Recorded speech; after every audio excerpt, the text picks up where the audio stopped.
इसको हम कहेंगे कि ये घोषणा है हार मानने की, कि हम तो नहीं जीतेंगे, मतलब हम तो डूबेंगे सनम, तुम्हें भी ले डूबेंगे। ये ना कि आनंद आनंद करके ये काटने का प्रयत्न है, आपको भी पता है ऐसा नहीं करना चाहिए था। ये बहुत ही छोटी, मतलब मुझे लगता है ये बहुत ही चीप टैक्टिक्स है करने का, तो ये एक्सपेक्टेड नहीं था। वृद्ध लोग भी हैं, उनसे भी तो सब करे ना हो बबुआ, हमने के पागल थोड़े हैं जा, हमने के बुझेबे ना करी। इससे एक चीज़ तो स्पष्ट हो गया ना कि कौन जीत रहा है, ये तो स्पष्ट है। अब लोगों में कन्फ्यूजन होना ही नहीं चाहिए कि कौन जीत रहा है। जब इतना कोई चीज़ कोशिश करने लगा तो ये स्पष्ट हो गया है। Guinness book of world record बनाना है कि बक्सर ने एक निर्दलीय को इतने मार्जिन से जिताया है जो कि कभी न भूतकाल में हुआ न भविष्य में होगा। तो जब बहुत सारे पार्टी से ग्रांटेड ले लेते हैं ना कि तो मेरा वोटर है ये, लेकिन डेमोक्रेसी पे अटैक है। द मोमेंट आप कहते हैं कि मेरा वोटर है, व्हाट डू मीन बाय मेरा वोटर है, या कोई बदुआ थोड़ी है कि आपका वोटर है। आप काम करिए, आप परफॉर्मेंस कर दीजिए, और जो प्रत्याशी को आप सामने लाते हैं उसमें जनता को भरोसा होना चाहिए। पूर्व आईपीएस आनंद मिश्रा का दावा, भाजपा ने हार के डर से उतारा डुप्लीकेट प्रत्याशी। बक्सर में एक्स आईपीएस आनंद मिश्रा निर्दलीय प्रत्याशी के रूप में सांसद का चुनाव लड़ रहे हैं। उन्हीं का नाम और हुलिया बनाकर एक अन्य प्रत्याशी भी मैदान में उतरा है। एक्स आईपीएस का कहना है कि यह प्रत्याशी भाजपा के द्वारा उतारा गया है, जिससे कि वह भी ना जीते और कोई तीसरा प्रत्याशी जीत जाए और उसका ठीकरा उनके सिर पर फोड़ा जाए। उन्होंने इस संदर्भ में इलेक्शन कमीशन के साथ साथ पुलिस को भी सूचना दी है और प्राथमिकी दर्ज करने का अनुरोध किया है। इसको हम कहेंगे कि ये घोषणा है हार मानने की, कि हम तो नहीं जीतेंगे, मतलब हम तो डूबेंगे सनम, तुम्हें भी ले डूबेंगे। तो वैसा ही मुझे लग रहा है कि तुम्हें भी हम डिस्टर्ब कर दें। यही है कि मुझे लगता है ऐसा करने से ये गलती होगा कि कोई तीसरा निकल जाएगा, इसलिए मुझे लगता है ऐसी गलती नहीं करनी चाहिए थी। भाई जैसा ही हूँ मैं भी, अगर हम लोग जाते तो इसमें ये गलती नहीं करनी चाहिए थी लोग को भ्रमित करने का। आनंद को काटने का प्रयत्न है ये, आनंद ये ना कि आनंद आनंद करके ये काटने का प्रयत्न है, आपको भी पता है ऐसा नहीं करना चाहिए था।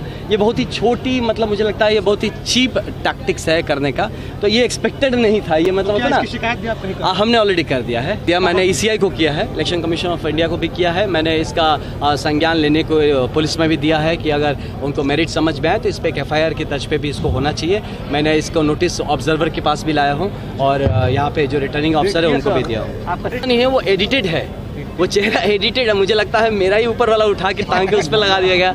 अब मेरी हंसी को, क्योंकि उन भाई साहब की हंसी वगैरह बाकी फोटोज में तो कहीं हंसते नजर ही नहीं आ रहे, अचानक से इलेक्शन वाली फोटो में ऐसे मेरी जैसी हंसी कहाँ से आ गई। होता ना कि आदमी अपनी हार को लेके जब निश्चित हो जाता है कि अब तो हम हार ही रहे हैं तो इसको भी हम काट दें, तो ये करके ये गलती कर रहे हैं कि इसमें फिर जो तीसरा पक्ष है कोई, उसको फायदा मिल जाएगा। देखिए ये वक्त आ गया है, श्री राम जी की शिक्षा भूमि रही है, यहाँ पे हम सकारात्मक राजनीति शुरुआत किया जाए। बट ये लग रहा है साम दाम दंड भेद सब कुछ लग रहा है, और लेकिन हम इससे तैयार हैं। हमारे जितने भी कार्यकर्ता हैं सब में जोश खरोश है। मैं गांव तक गया, हम जो हमारे जो बहुत ही मतलब क्या कहे वृद्ध लोग भी हैं, उनसे भी तो सब करे ना हो बबुआ, हमने के पागल थोड़े हैं जा, हमने के बुझेबे ना करी। तो इस तरह से हम देखते हैं में आप रहे वहाँ के मुख्यमंत्री को यहाँ बुलाना और उसी क्षेत्र में जहाँ कहा जाता है कि आपका प्रभाव ज़्यादा है, सभा कराना, क्या लगता है कितना आपके लिए नुकसानदायी होगा? नहीं, इससे एक चीज़ तो स्पष्ट हो गया ना कि कौन जीत रहा है, ये तो स्पष्ट है। अब लोगों में कन्फ्यूजन होना ही नहीं चाहिए कि कौन जीत रहा है। जब इतना कोई चीज़ कोशिश करने लगा तो ये स्पष्ट हो गया है। तो मैं लोगों से अपील करूँगा कि आप इसको लेके अब किसी तरह के संशय में मत रहिए। हम लोग जीत रहे हैं, भारी मतदान से हम लोग को जिताना है और एक Guinness book of world record बनाना है कि बक्सर ने एक निर्दलीय को इतने मार्जिन से जिताया है जो कि कभी न भूतकाल में हुआ न भविष्य में होगा। आज जो जिस तरह की पूरे देश में चर्चा है, क्या माना जाए, सत्ता पक्ष डरा हुआ है? नहीं, डरा कर नहीं बताएंगे, लेकिन ये चीज़ ज़रूर है कि अब जनता जागरूक हो रही है। अब यहाँ पे अगर कोई पार्टी अगर कैंडिडेट चुनने में कुछ ऐसी गलती करती है जो कि जनता को लगे कि उसके इंटरेस्ट में नहीं है, तो जनता अपना प्रतिनिधि खड़ा करेगी।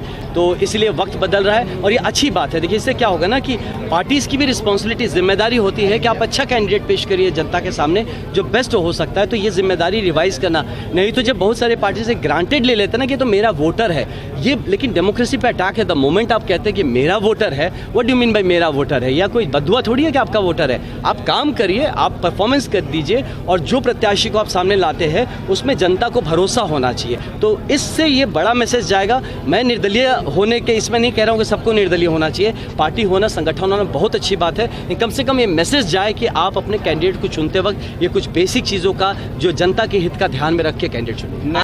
बक्सर से चंद्रकांत निराला।